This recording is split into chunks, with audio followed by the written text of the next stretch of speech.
but gained it. Their 306 MPs have become 331, enough to end their pact with the Liberal Democrats and govern solo.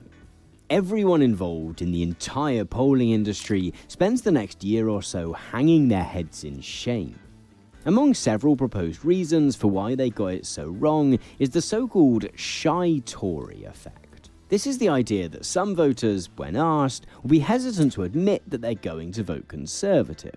Presumably something about not wanting to appear pro-food bank and declining life expectancy or something. In some ways, then... This is something I will never understand. It's like, you understand that the policies, by the way, this literally happened with Donald Trump too, but you understand that the policies are bad. Why do you want it then? Why do you vote for it? Like, it's just so fucking stupid. Like, you're like, oh yeah, the party that brought us fucking food banks and austerity, I know they suck, but I'm still going to vote for them, but I'm also embarrassed to admit that. Then don't vote for them. Like, what is wrong with you? What the fuck is wrong with your brain? Just don't vote for them, dude. Don't do that. Just don't even vote. Don't vote. Don't go out and vote.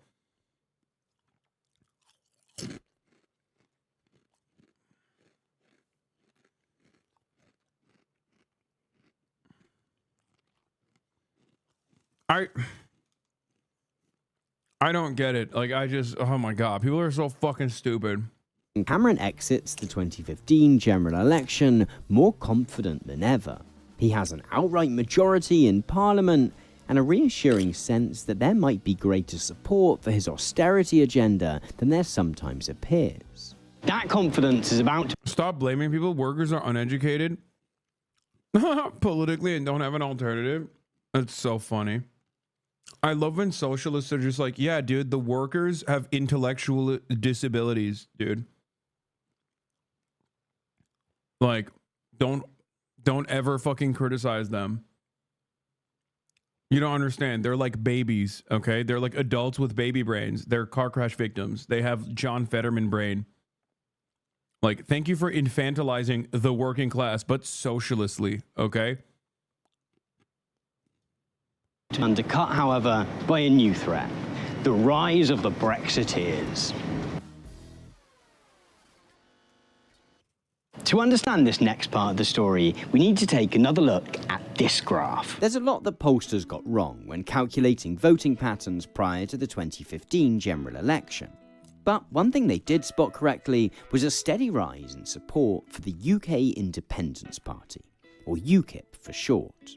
UKIP are a right-wing party who, in 2015, are led by this guy, Nigel Farage. And while they maintain a broad manifesto of policies, their primary mission is to get... Bro, they just straight up lied about everything.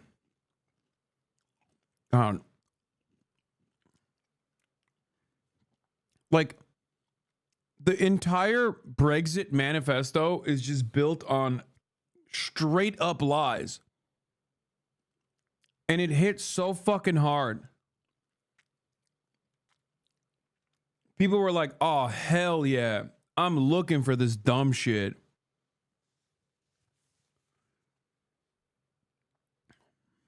It's awesome. The UK to leave the European Union, which isn't an entirely fringe desire. Support for the EU has fluctuated constantly since the UK joined the bloc back in the 1970s, particularly as a result of its impact on immigration. See, under EU rules, citizens of any member state have the right to move to and work in any other member state. And since the early 2000s, net migration to the UK from within the EU has been trending further and further upwards. All of the available research suggests that this has a positive impact on the UK economy. But in an era of economic downturn, immigrants have become an easy scapegoat. David Cameron has often joined in on this scapegoating, making high-profile promises to bring net migration down into the tens of thousands. Nevertheless, support for UKIP continues to rise. And in 2014, one of Cameron's own MPs even defects to the party in protest at his perceived inaction on the issue. The result is that Cameron decides that he has to do something in order to avoid losing more support. His solution? To pinch UKIP's own key policy.